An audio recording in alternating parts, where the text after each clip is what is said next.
Christ est venu et nous a sortis de là. Il nous a affranchis. Il nous a libérés pour nous amener ailleurs. Pourquoi il nous a libérés? Parce que dans cet environnement, nous étions des esclaves. Nous étions esclaves de toutes ces choses-là. Il est venu nous libérer. Il est venu nous amener dans un autre environnement.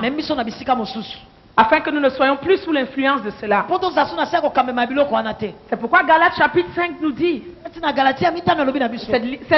cette liberté-là. Christ nous a affranchis.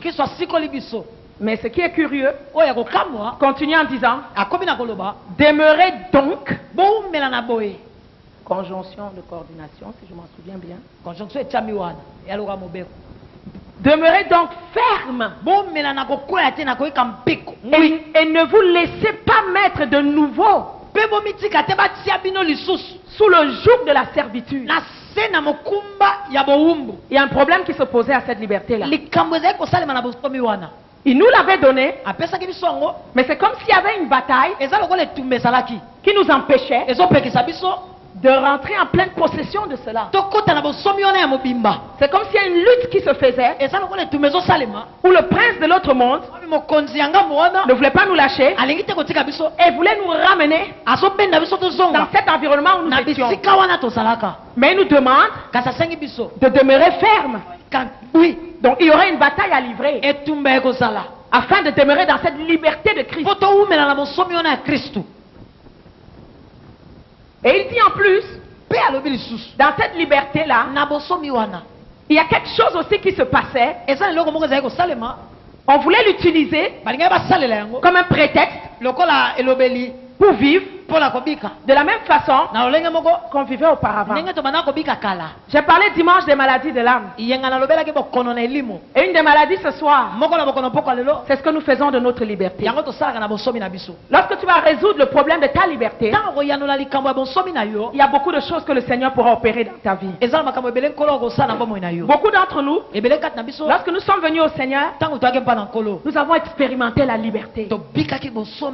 Nous avons été libérés des fardeaux. Beaucoup sont venus, ils étaient dépendants aux drogues, à l'alcool, à la prostitution, ils ont été délivrés. Certains sont venus malades. Ils ont reçu la guérison. Le Seigneur a plusieurs façons dont il nous a appelés à lui. À certains disciples, il disait viens et vois. À d'autres, il disait viens, je te ferai pécheur d'hommes. Il avait différentes stratégies selon le niveau d'entendement. Beaucoup d'entre nous ont expérimenté cette liberté quand nous sommes venus au Seigneur. On était dans la joie de découvrir ce royaume. On était assidus à l'église. Et on chantait les louanges à Dieu. On lisait la parole de Dieu. Mais à un moment donné, il y a quelque chose qui s'est passé. Les choses ont commencé à changer. On a commencé à refroidir. On a recommencé à descendre. Malheureusement aujourd'hui, beaucoup de chrétiens font naufrage par rapport à la foi. C'est un message que le Seigneur m'a donné dernièrement. Le naufrage par rapport à la foi. Et c'est quelque chose qui ne vient pas du jour au lendemain. Tu ne réalises pas que tu n'es plus dans les voies. Ça vient petit à petit, petit à petit, petit à petit. Et un jour tu te réveilles, tu n'es plus dans la foi. Alors quelque chose s'est passé avec notre liberté. Mais nous allons d'abord essayer de définir ce soir Romains chapitre 6. Dans le Seigneur, c'est quoi la liberté? Et après la définition de la liberté, nous verrons les caractéristiques de la liberté. Allons dans Romains chapitre 6.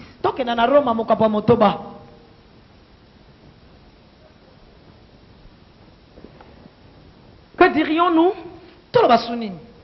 Demeurerions-nous dans le péché afin que la grâce abonde? Loin de là. Nous qui sommes morts au péché, comment vivrions-nous encore dans le péché? Ignorez-vous que nous tous qui avons été baptisés en Jésus-Christ, c'est en sa mort que nous avons été baptisés. Nous avons donc été ensevelis avec lui par le baptême en sa mort, afin que Comme Christ est ressuscité des morts par la gloire du Père, de même nous aussi, nous marchons en nouveauté de vie. En effet, si nous sommes devenus une même plante avec lui par la conformité avec sa mort, nous le serons aussi par la conformité à sa résurrection. Sachant que notre vieil homme a été crucifié avec lui, afin que le corps du péché fût détruit, pour que nous ne soyons plus esclaves du péché. Car celui qui est mort est libre du péché. Or, si nous sommes morts avec Christ, nous croyons aussi que nous vivrons avec lui. Sachant que Christ ressuscité des morts ne meurt plus, la mort n'a plus de pouvoir sur lui. Car il est mort. C'est pour le péché qu'il est mort une fois pour toutes. Il est revenu à la vie. C'est pour Dieu qu'il vit. Ainsi vous-même, regardez-vous comme mort au péché et comme vivant pour Dieu en Jésus-Christ. Que le péché ne règne donc point dans votre corps mortel. Et n'obéissez pas à ses convoitises. Ne livrez pas vos membres au péché comme des instruments d'iniquité, mais donnez-vous vous-même à Dieu comme étant vivant de mort que vous étiez, et offrez à Dieu vos membres comme des instruments de justice. Je vais aller au verset 17. Grâce soit rendue à Dieu de ce qu'après avoir été esclave du péché, vous avez obéi de cœur à la règle de doctrine dans laquelle vous avez été instruit. Ayant été affranchi du péché, vous êtes devenu esclave de la justice. Verset 20.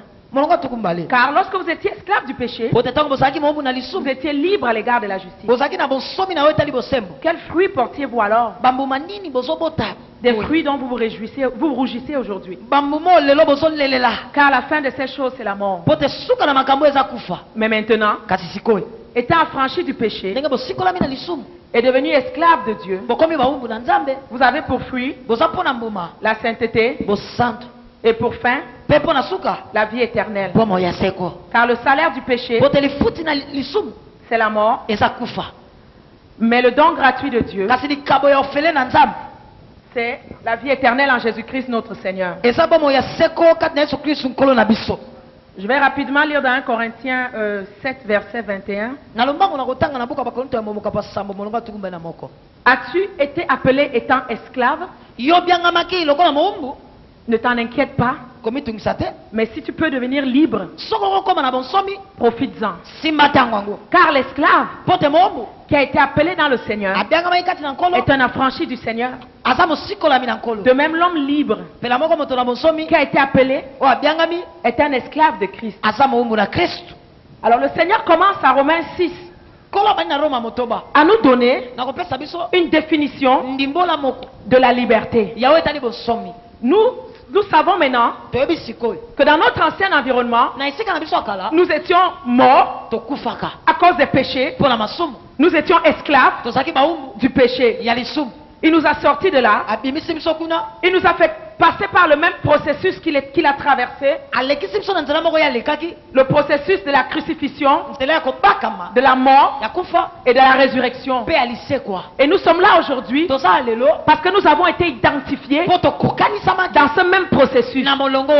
Oui, aujourd'hui nous disons que nous avons la résurrection et la vie. Mais je t'informe ce soir que la résurrection, ce n'est pas une théorie. La résurrection, c'est une réalité dans laquelle nous devons marcher chaque jour. La vie de la résurrection en Jésus-Christ, c'est un mode de vie. C'est un mode de vie.